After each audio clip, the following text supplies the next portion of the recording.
Okay, Gloria Mayfield Banks, the only take. Living, caring, giving, sharing. Boy, oh boy, I love to work with the daring. A magic million? Can you imagine such? Of course you can. We've got the touch. I'm small in stature only, but I'm heavy in belief. I'm leading by example, so you can count on me as I flash this $1 million smile. The world will know it's all worthwhile, because I'm banking on the magic, banking on success, banking on some people who simply want the best. I'm proud to be before you, and I'm proud to be top rank. I'm elite executive, national sales director. My name is Gloria Mayfield Banks. I've always thought that affirmations in Mary Kay were important. Each of us are individual, and that affirmation lets other people see your individualism and what you're about. So I started with my affirmation, and it's changed a little bit at the beginning, and then it sort of found its home and stayed there. When I was a little girl, what was my dream job? Honestly, I thought I was going to be a comedian. But I didn't know what a comedian was the way I know it today. But I did think I was going to be in a position where I would make people laugh. I'm happiest when people are happy around me. My parents lived the type of life I wanted to create for my life. My parents were just shy of 62 years when my dad passed of marriage, and I'm the third of 4 girls. We all live in different cities now, but growing up together, we were independent but connected. And my parents, to me, the best way I could describe it is that they were very, very passionate about our self-esteem and about our education. They instilled hard work in us, and they expected a lot from us. But it wasn't the type of expectation I see some people talk about. It wasn't an uncomfortable expectation. We support you to be amazing because you are amazing, and you will become amazing. 7th grade. You know how you forget about a lot of grades? 7th grade was the year that brought to light my challenge with reading. And that's the year they found out I was dyslexic. And I remember it so well because I did a book report on the Panama Canal. And my teacher called my mother about this book report. My writing was off, my spelling was extremely challenging, and so that's when they found out I was dyslexic. What I know now is that they didn't have the tools to work with people who were dyslexic. It came to light why testing was so difficult for me, why I developed the gift of gab to overcompensate. My mother found out why I would always be sick during test time. She didn't understand, and she was mad. She was really mad because I didn't articulate to her how poorly I was doing, because if I articulated to her how poorly I was doing, she would have made me stay up longer to get something I knew I was incapable of getting. But at least we found out that it was a disorder. What was amazing was the way my parents handled it, so that I never got bullied, I never got teased. It was something at that time in my life I tried to cover up. And so I really do believe that's why I got the gift of personality, because I did not have the gift of showing up in schoolwork. They kept telling me I was smart. That was important. It was important that they kept telling me that I was smart, even though the books didn't tell me I was smart. And that was important for me. So it was a really big deal because a lot of people had talked about what it was going to be like. We had to take a different bus, and we were going to go way out into the community. And see, that was big coming from a city like Detroit, because Detroit, in our mind, was the African-American city. I was captain of the cheerleaders. No surprise. But it was sort of funny because I remember how ambitious I became at winning. And I was a captain of cheerleader, and we were going for state champs in a school that we integrated, and we were going to play in that environment. It was a big deal. I tell people that's where my appetite for for ambition was developed because it was recognition based. And what was exciting for me is I had to help others become their best. People laugh when they know that I used to work seriously at a grocery store. Yes. This is where I really saw my people skills. Whatever lane they put me in, people would be in that lane. I saw the power of making other people feel great. What I discovered about myself is that I really loved to work, and I really loved to work overtime. Like, I want to study and I want to work. I want to study and I want to work. So when the rest of my friends were sororities or hanging out, doing parties, I wanted to work. Wow. Why did I want to work so much? At that time in my life, it wasn't so much that I wanted a lot of money. I really liked to work. I really liked to be around people who liked to make things better. I wanted our grocery store to be the best grocery store. Isn't that crazy? If they said, where's the crackers? I'm like, oh, aisle 6, you know? One leadership lesson from the grocery store manager was, do your best even if people are not watching. And so I saw how he instilled in us a desire to want to be our best. I was motivated by the excellence of the possibility of Harvard. So I applied. My mother was so shocked. I mean, she was like, I can't believe you got into Harvard. But I did, and I went, and they did not know I was dyslexic when I walked into the doors. And he said, Gloria, if this doesn't change, you're going to flunk out of finance. No one was going to fight for me. I had to fight for myself. And I had to convince him that I was worth passing. And I had to convince him that I would do whatever you asked me to do. I just couldn't read the words. Reading the words does not have to do with understanding the concept. And so I had to make sure that they understood that. I had a woman who became one of my best friends. Her name's Juliana, and my daughter is named after her.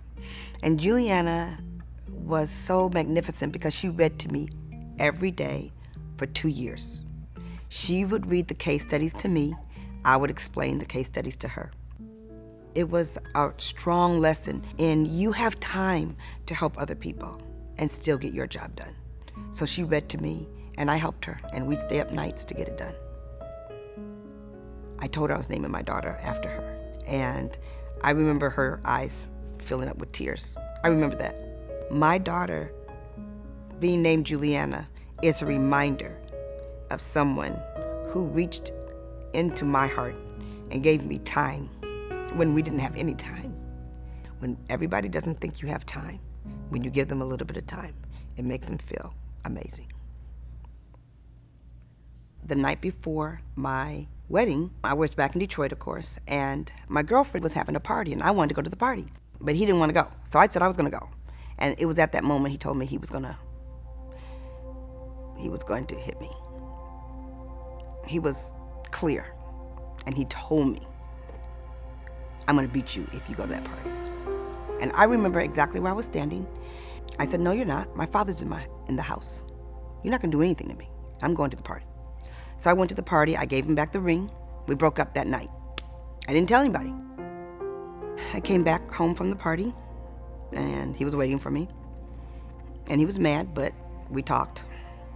We got back together.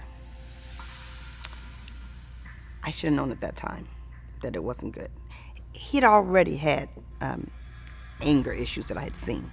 And I did not see a bad marriage before. You know, my parents' friends, divorce wasn't a part of my reality. Right before I walked down the aisle, my father turned to me and he said, if you want me to go out and tell all those people that you don't want to get married, that's fine, I'll do it. There were 700 people waiting. I have no clue how my father knew to ask me that question. I honestly believe it was God. But I didn't pay attention. And I said, no, Daddy, I'm ready. Let's go. All Forget the fact that he told me last night he was gonna beat me or hit me. He would yell at me horribly yell at me. I'd cry. I can't even tell you the number of times that I would feel amazing at work and feel extremely small at home. We'd have a huge argument, and I would be crying all the way to work. And I'd hit that parking lot, and I would become Gloria. And I'd walk into that job, and I would handle it. Image right, energy right, everything right. Smart on it. Get home and hear the door turn. And my mind would go into say the right thing, do the right thing, be pleasant, don't say this, just all these check marks I would do to be the right, perfect person that I could never become. Because when that door knob turned, I knew something was going to happen. Every day, every time. So, but again, I'm a fighter, I'm smart, I'm gonna figure this out. And I couldn't. So you get a little misunderstanding what domestic violence is. The last thing I want to do is argue. And so I would only fight back when I'm pushed into a corner. And so he would push me into the corner on purpose. That's domestic violence. And if you don't see it, you don't know it, there were so many signs that I was in an abusive relationship that it's challenging for me because it is contradictory to the fact that I'm smart. If you're smart, why did you not know that this was wrong? If you're smart, why didn't you just get out of there? So I can see it now. So we were married 6 years before I had Juliana. I had some pregnancies before that. But abuse started in our relationship prior to me getting married. I was only strong enough to get out after I had my children. And they were 1 and 2 and 2 and 3, and I immediately saw what was happening. I saw their future. I saw that if I didn't move, if I didn't find the courage, this was going to happen to them. So I did not have the ability to leave for myself, but I found the strength to leave for them. If I could tell myself anything, tell people. You don't have to be the strong person. There are other people that are stronger than you in different areas. You don't have to be the strongest in everything. There's nothing right about letting people treat you wrong. I got introduced to Mary Kay at a very pivotal time in my life. It's amazing how that happens for us. And I knew the marriage was bad, and I knew it was going to end soon. I didn't know when it was going to end. So when I went to that skincare class, I remember sitting at that table saying to myself, I'd love to make some extra money. I'm going to need some extra money. I have absolutely no time. I remember in my head having that conversation before they offered me the opportunity, everything. I have no time. I was a well-paid, hardworking already executive businesswoman. But I saw them making extra money. I mean, really. I mean, it wasn't this big thing. People say, Gloria, how'd you come into Mary Kay? Wow. I was like, I went to a skincare class. And I was having fun. And I had no intention of buying anything. And I bought some. And all my girlfriends who didn't have any money, they bought some too. And so I was like, oh, this works. Really, it was so... I really leaned over to my kids and said, we're going to sell Mary Kay. Because they were there with me because we were at my girlfriend's house 2 doors down, and we always hung out there. And looking back, I hung out there because her house was happy and my house was not. When the Mary Kay women were there, it was an energy, it was a joy. it was happiness. So that's why I started. When I went to my very first meeting, I said to myself, no one in here knows me. No one knows my background. I don't have to explain myself. I'm not Harvard. I'm not the executive woman. I'm not the mother in an abusive situation. I'm not unhappy Gloria. I'm just Gloria. And really quickly, my why became fun. My why became joy. Mary Kay played such a major role in my ability to create what I call my happy life. I saw women who were happy to have businesses at home so they could be with their husbands more, when I would do anything not to be at home. So every time I looked around, there was example after example after example of women who had great relationships. When I became a single parent, I became a very happy single parent. I had a great relationship with my kids, a great relationship with my friends, a great relationship with my Mary Kay girlfriends. I became happy.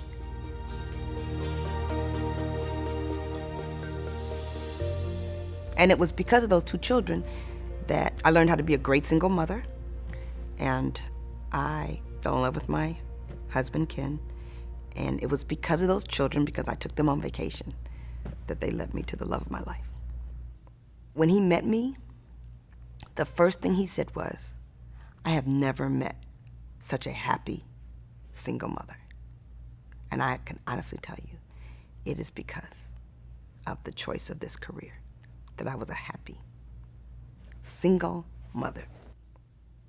Ken loves the lifestyle of Mary Kay. He loves the excitement of Mary Kay. He loves the race of Mary Kay. He loves to travel. You should have seen his reaction when we walked into the suite, the $1 million suite in Milan. I mean, it permeates through everything. Because I'm a better person. I'm a better person. And he got a better person because of Mary Kay. I have a happy home. I have a phenomenal relationship with my husband, a phenomenal relationship with my kids. My children are so encouraging. I believe they got the gift of encouragement by being around the Mary Kay environment. I would say that relationships are to give you joy. Even if they're challenging, you have to decide whether you're fighting for a better relationship or are you fighting to save yourself. A relationship is supposed to make each person better. If you don't fight for your heart, how do you expect anybody else to fight for your heart? And if you don't fight for your heart, you'll lose your heart. And I lost mine, but I got it back. I remember walking into my very first Mary Kay meeting. Hi! Hi! Everybody was so huggy and happy. And I was so taken back by that. I was like, oh no, no. No need for a hug. Here's a chair. So I really did. I felt uncomfortable. I sat like this. I was like, where am I at? I don't understand. And they had started talking about their success. And again, everybody was laughing and they were clapping. And I was like, hey! And I'm telling you, in that same meeting, I stood up and started hugging somebody in the same meeting. And then I turn around and become a sales director and create that exact environment over and over and over again. The next thing you know, I'm hugging, smiling, laughing, clapping. It was awesome. It was really crazy. I walked in the doors because I could increase my income, but I fell in love with the career because of the recognition, and I grew in the career because of the competition. For me, the competition meant personal growth. But I remember it was like my first or second meeting, and I walked into the meeting with my girlfriend, Jackie, and I said to her, who are those women sitting in the front of the room? Why do they have on red jackets? And why are we sitting in the back of the room? I belong in the front of the room. I knew I belonged in the front of the room. different things drive different people, and I was driven by sitting in the front of the room. I was driven by winning. Just blessed that I did not get crushed by people who tell me no. I just got lifted by people who said, "Thank you, Gloria, thank you." It was pretty cool. I knew I had to draw to me ambitious women like myself. I really knew that. I'd say, if you don't want more, it's not my responsibility to teach you that you deserve more for yourself and your family. It's my responsibility to find women who really know they want more. And if I have to go through and introduce myself to more women who want more, that's why the beginning of my skincare class became so tight. I wanted to be able to put my attention on who was in front of me and not what I was saying. Meeting Mary Kay Ash herself, I totally remember the first time I saw her. It was at my first seminar, and my director kept saying, "You gotta go to seminar, you gotta go to seminar, you gotta go to seminar, you gotta go to seminar." She said it so much I thought my name was, "You gotta go to seminar." I was like, "I'm not going to seminar. I don't have money to go to seminar. I'm not going to seminar." So she kept saying, "You gotta go to seminar." So I go to seminar, and I walk into the convention center, and everybody there is taking pictures of the empty stage. I mean, pictures. I was like, this is so crazy. And then Mary Kay Ash stepped out on stage. I tell you, I immediately stood on a chair, grabbed my skirt, and said, "Mary Kay, I love you." I mean, I fell in love with her immediately. I so remember that. I remember going to Dallas for a meeting at my other job. I said, I'm gonna sneak over after the meeting and go to the Mary Kay headquarters. And I was just sitting in the middle of the lobby, and Mary Kay came through the lobby, and I ran over there. I lost all professionalism. I ran, Mary Kay! It's so ridiculous. And so, anyway, I mean, her hands were soft as butter. And she grabbed my face, and I said, "Mary Kay, my name is Gloria, and I live in Boston." And you know, she asked me a couple questions. I can't even remember what she said, but I just remember her saying, "And I know you'll be great. And I know you'll be great." I mean, she looked me dead in my eyes, and she said, "I know you'll be great." It was awesome. And I am. I was a DIQ 3 times. I kept falling off, and falling off. And then I went to a retreat in January. And at the end of this retreat, you know, they play that sappy song, and everybody's crying, and I was crying too, like, "I'm gonna be great," you know, sappy song. I said to myself, "Gloria, this is ridiculous. You gotta get it together." I so remember that. There's nothing more powerful than a made-up mind. And so I went to work the way I was supposed to work, not the way I wanted to work, the way it said to work in the consultant's guide. I went back there, and I started doing that work. What I did differently that I wasn't willing to do before I had that made-up mind was I became extremely consistent on tracking the week. I didn't wait to the end of the month. I was doing it all the time. I became so less distracted. And I stopped taking advice from everybody. Everybody was telling me what to do. I was like, I shut down everything and everybody. It was in those decisions that other people weren't willing to make, and those decisions that I wasn't willing to make before made a difference. I sold correctly. I booked correctly. I interviewed correctly. And the results came correctly. What makes Gloria strong now is I embrace what makes me strong, and I am unapologetic. I like the race, and I tell people I like the race. But one of the reasons I like the race so much is because I honestly believe that when I am in a race, anybody who races with me becomes better. I mean, my body movement even starts to shake when I think about it. I like to win, and I like other people to win because you get celebrated in this business. I don't go where I'm tolerated. I go where I'm celebrated.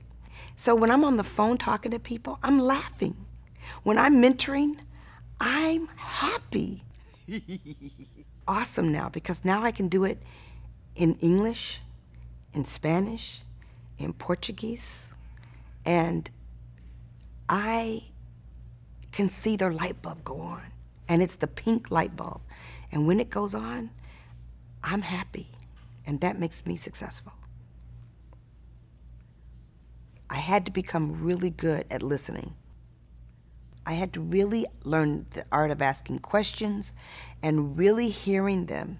It's much harder to get to the heart of somebody when you're asking them to change first. I learned that making myself more like them versus making them or requiring them or even asking them to be more like me. I want to meet you where you are. I want to know who you are. I want to know what brings you joy. I want to know how I can bring you joy in that arena. We have to be able to talk, and we have to be able to disagree. It's not important that we agree.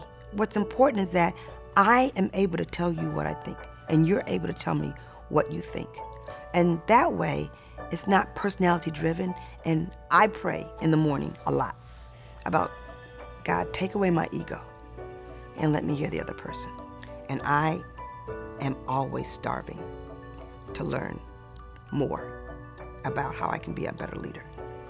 Every single day for 2 years for me to get through it. Telling my story from the stage is big because I remember hearing other people's stories and how their stories impacted me so deeply.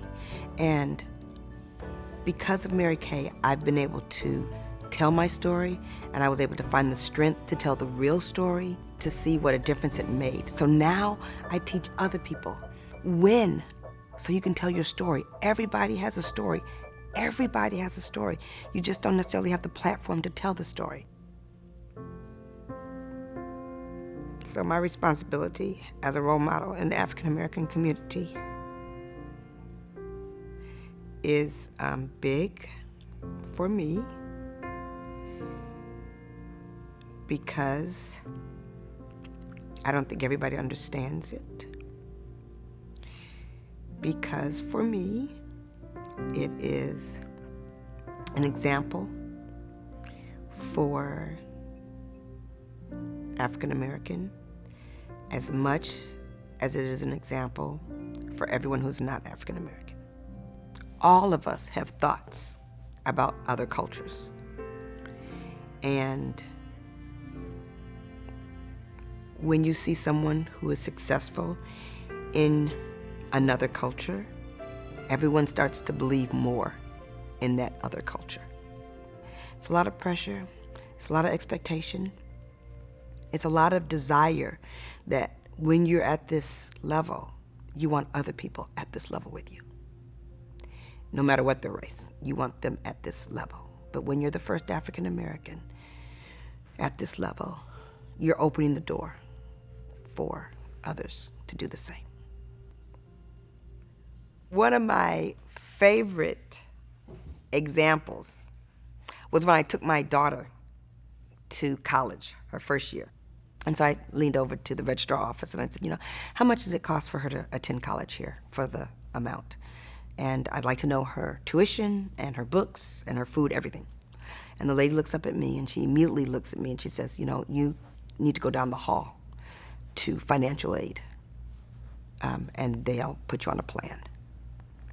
And I immediately looked at her and said, I don't need a plan. I need the amount. And I was able to write a check for the entire amount. In that moment, I felt again, whew, Gloria, you made a good decision. Whew, Gloria, I'm so glad you didn't listen to so many people. Wow, Gloria, up late at night, carrying all those boxes, calling one more time. Seriously, in that moment, really, I was like, I'm so glad I did. I'm so glad I did. You know, God has played a role in my success so many ways. I first want to say that He has shown up more through Mary Kay because of the people that I'm around and how they have shown me how He's played a role in their life. So they've been a role model to me because of the way that God has shown up and the way they talk about it. I love turning to God on the good times and saying thank you, thank you, thank you, thank you, thank you, thank you, thank you. I really do. And I love knowing I can turn to God when it's hard. There's no way that I could have this much joy or this much passion or this much success or these many choices if God was not priority in my life and my dreams. My journey to this place has been one where I have celebrated being almost the queen, almost number one. I started calling myself the queen of almost because I was almost number one. I have run this race behind some heavy girlfriends who we've played together and raced together. So I became the queen of almost for years. And now I'm the queen of the most. All day long. You too can be number two. When I first became a national and I debuted 6 amazing national sales directors, we were elite executives together. We were girlfriends. It was awesome. It was awesome. So I am totally looking for new national sales directors to come up. And I don't know why there haven't been any lately, but I can promise you it is getting ready to roll, okay? Because that's the playground I'm choosing to play in. So we're gonna play in developing more nationals. It is a priority. You're number 1 for the Emerald Seminar and number 1 national nationwide.